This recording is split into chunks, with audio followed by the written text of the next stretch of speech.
দর্শক মণ্ডলী, মোটামুটি অনেক খারাপ খবরের মাঝে আপনাদেরকে আজকে অন্তত একটা ভালো খবর দিতে পারবো। চাঞ্চল্যকর সেই রামিসা ধর্ষণ ও হত্যা মামলায় আজকে রায় হয়েছে।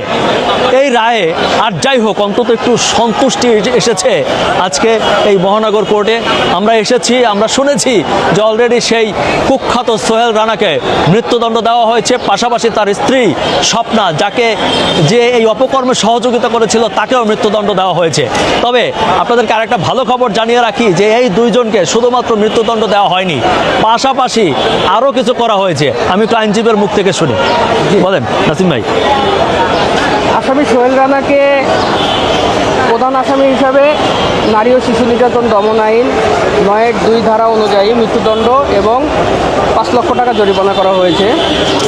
এবং এই টাকাটা ডিসি সাহেবের মাধ্যমে, ডিসি কালেক্টরের মাধ্যমে এই টাকাটা ফাঁসি হওয়ার আগে রামিসার যে উত্তরাধিকার থাকবে এবং বা তার পরিবারকে এই টাকাটা পরিশোধ করার জন্য বলা হয়েছে। এবং পাশাপাশি স্বপ্না আক্তারকে নারী ও শিশু নির্যাতন দমন আইন ২০০০-এর ৯-২ ধারা ও ৩০ ধারা অপরাধে সহায়তার জন্য স্বপ্না আক্তারকে মৃত্যুদণ্ড দেওয়া হয়েছে এবং পাশাপাশি ২ লক্ষ টাকা জরিমানা করা হয়েছে।